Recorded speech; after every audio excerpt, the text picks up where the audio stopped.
বাঘ থেকে ক্রমশ বিড়ালে পরিণত হচ্ছে কেষ্ট। বীরভূম নিয়ে আরও কড়া সিদ্ধান্ত নিতে চলেছে তৃণমূল। বর্তমানে গোটা রাজ্য রাজনীতিতে আলোচনার একটাই নাম, তিনি হলেন বীরভূমের অনুব্রত মণ্ডল।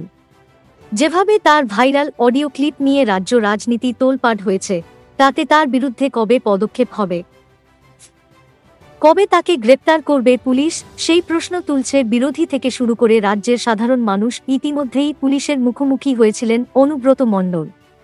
এত কিছুর পরেও তার যে বিন্দুমাত্র ভয় নেই, বিন্দুমাত্র অনুশোচনা নেই, তা নিয়ে সোচ্চার বিরোধীরা।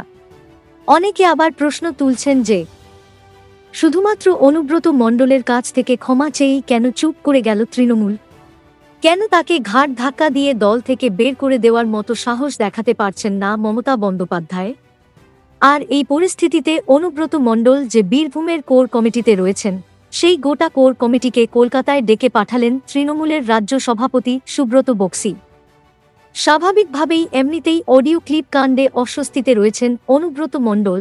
তার মধ্যে কলকাতায় বীরভূম জেলার গোটা কোর কমিটিকে ডেকে পাঠানোর কারণ কি, তা নিয়ে নানা মহলে চলছে গুঞ্জন। জানা গিয়েছে, অন্যান্য জেলার মতোই বীরভূম জেলায় কোর কমিটির ৯ জন সদস্যকে আগামী ১৪ জুন তৃণমূল ভবনে ডেকে পাঠিয়েছেন দলের রাজ্য সভাপতি সুব্রত বক্সি।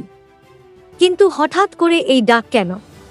যে খবর পাওয়া যাচ্ছে যে সামনেই তৃণমূলের সবথেকে বড় রাজনৈতিক কর্মসূচি ২১ জুলাই রয়েছে, আর তার জন্যেই যে প্রস্তুতি, সেই প্রস্তুতির কারণেই বীরভূম জেলায় যেহেতু সভাপতি নেই, কোর কমিটি করে রাখা হয়েছে। তাই কোর কমিটির চেয়ারম্যান সহ যে ৯ জন সদস্য রয়েছেন কমিটিতে, তাদের ডেকে পাঠানো হয়েছে, যার মধ্যে রয়েছেন সেই অনুব্রত মণ্ডলও। এখন প্রশ্ন হচ্ছে যে অনুব্রতবাবু কি দলের এই বৈঠকে যাবেন?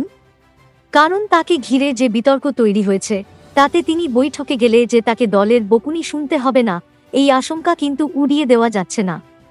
তবে অনেকে আবার বলছেন, অডিও ক্লিপ ভাইরাল হয়ে যাওয়ার পরেও যেভাবে অনুব্রত মণ্ডল পুলিশের কাছে হাজিরা না দিয়ে পার্টি অফিসে গিয়ে বসেছিলেন, তাতেই স্পষ্ট যে তার লাজ লজ্জা বলতে কিছু নেই।